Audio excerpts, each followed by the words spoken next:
Hello friends, welcome to our channel. Friends, आज की इस वीडियो में आपके लिए मैं आईएलटीएस का जो लिसनिंग सेक्शन है उससे जुड़े जितने भी टाइप्स के क्वेश्चन है उसका क्या मार्किंग पैटर्न है और किस टाइप के क्वेश्चन पूछे जा सकते हैं वहाँ पर, स्ट्रेटेजी क्या है, किस तरह से आपको टैकल करना है सेक्शन को।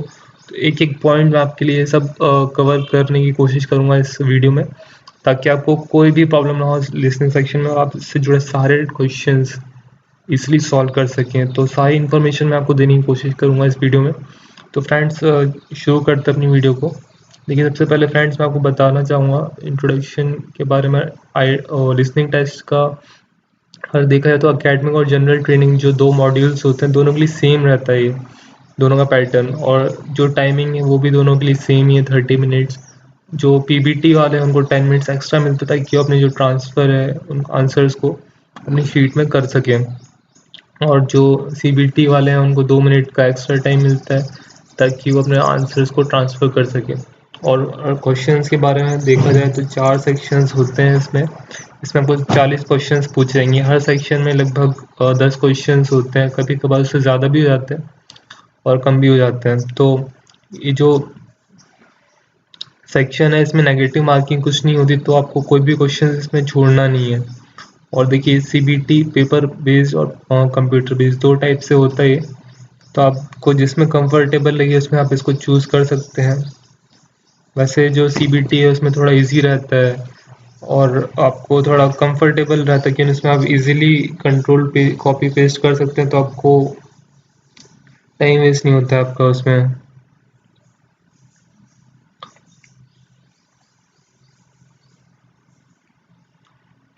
और टेस्ट के फॉर्मेट के बारे में आपसे मैं बात करूं तो देखिए, जो पार्ट 1 होता है, मतलब इसमें भी लिसनिंग सेक्शन में 4 पार्ट होते हैं, पार्ट 1, पार्ट 2, पार्ट 3, पार्ट 4।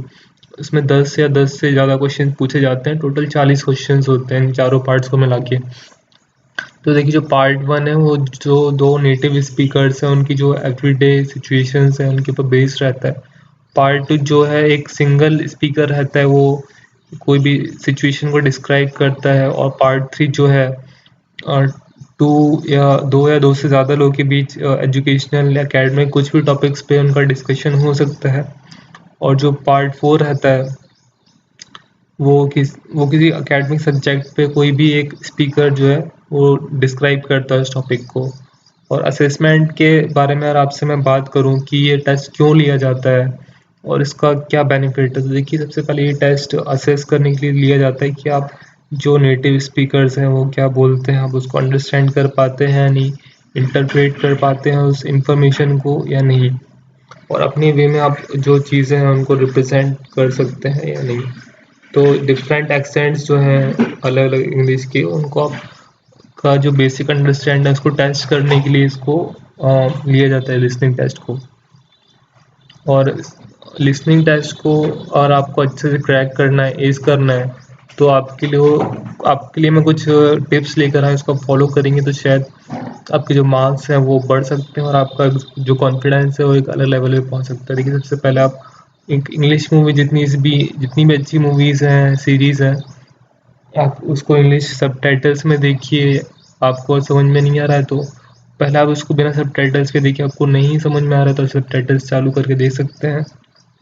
और फिर आप इंग्लिश गाने सुन सकते हैं या फिर पॉडकास्ट सुन सकते हैं और ऑडियो बुक्स आप सुन सकते हैं। और आप जो लिसनिंग टेस्ट की प्रैक्टिस है वो ज़रूर करिएगा ताकि कॉन्फिडेंस बिल्डअप हो सके आपके अंदर और आपको पता चल सके कि आप कहाँ पे मिस्टेक्स कर रहे हैं, ताकि इसको सुधार सकें आप। और इसके मार्किंग के बारे में बात करिए तो सबसे इम्पोर्टेंट चीज़ दोस्तों यही है, आपको इस चीज़ को ध्यान रखना है जब भी आप एग्ज़ाम देंगे कि आपको हाँ इतने क्वेश्चन करने ही है सही, ताकि आपका जो डिज़ायर्ड बैंड है आप ला सकें। हर क्वेश्चन फ्रेंड्स इसमें 1 मार्क्स का रहेगा और 40 क्वेश्चन में से आपको 9 बैंड का जो स्केल है उसके आधार पर मार्क्स दिए जाएंगे।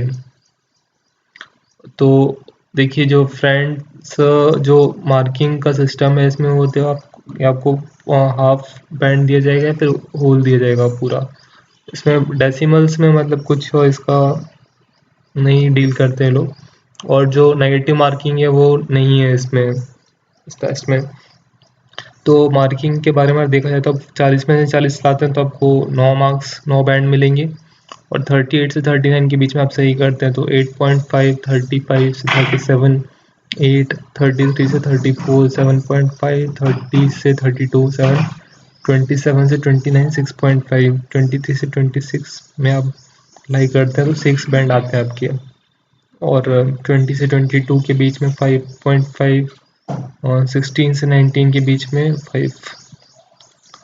तो इस तरह से मार्किंग सिस्टम है फ्रेंड्स, तो आपको इसको ध्यान रखना पड़ेगा कि नहीं, बहुत ज़्यादा इम्पोर्टेंट है, और हिसाब से आपको मार्क्स लाने पड़ेंगे, मतलब आपको आंसर्स करेक्ट करने पड़ेंगे इसके मार्किंग के हिसाब से, आपको जो डिज़ायर्ड बैंड है आपको वो चाहिए तो।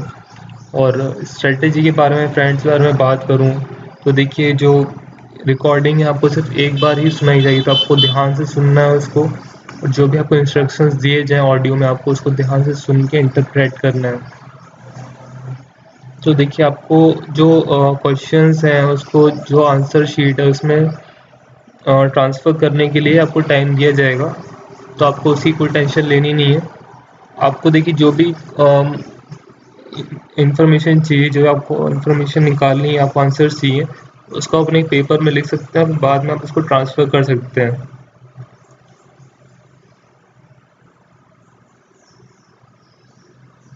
तो देखिए, पीपीटी में आपको क्वेश्चन जो ब्लैंक पेपर दिया जाएगा उसमें आपको ट्रांसफ़र करने पड़ेंगे, लेकिन जब सीबीटी में आप रहेंगे तो आपको फिर जो डायरेक्टली टाइप करना पड़ेगा। तो जो सीबीटी है वो थोड़ा यहाँ पे उसको बेनिफिट मिल जाता है, ताकि वो कॉपी पेस्ट करते हैं आंसर, तो उनको थोड़ा टाइम सेव हो जाता है उनका। और अगला टिप है फ्रेंड्स, आपको कंसंट्रेट मतलब जो सिनोनिम्स है और पैराफ्रेजेस हैं उसके ऊपर आपको कंसंट्रेट करना है, टेंशन देनी है, ताकि वहाँ पे थोड़ा कन्फ्यूज़न हो जाता है, तो उसको आपको ध्यान से सुनना है कि उन्होंने क्या बोला है। और जो स्पेलिंग मिस्टेक्स हैं वो भी आपको नहीं करनी है यहाँ पे, क्योंकि इन स्पेलिंग मिस्टेक्स की वजह से भी कई बार जो आंसर्स हैं इनकरेक्ट हो जाते हैं।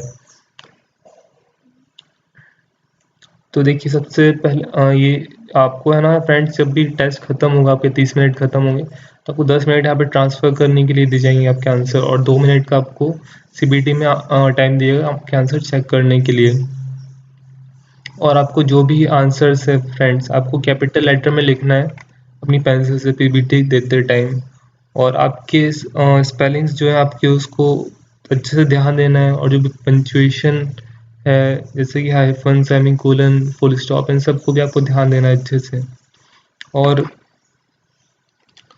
देखिए, जब आपको क्वेश्चन का आंसर नहीं पता तो आपको गैस करना है वहाँ पे रिलेटेड वर्ड उससे, क्योंकि देखिए नेगेटिव मार्किंग है नहीं, आप छोड़ेंगे क्वेश्चन को तो आपका जो प्रोबेबिलिटी है सही आंसर होने की वो भी ख़त्म हो जाएगी। तो और क्वेश्चंस के टाइप के बारे में देखा जाए तो इसमें 8 टाइप्स होते हैं: form completion, note completion, flow chart, map या diagram, MCQ, sentence completion, matching information, classification, short answer questions. तो फ्रेंड्स, ये 8 कैटेगरीज के अंदर ही क्वेश्चंस पूछे जाएंगे आपसे।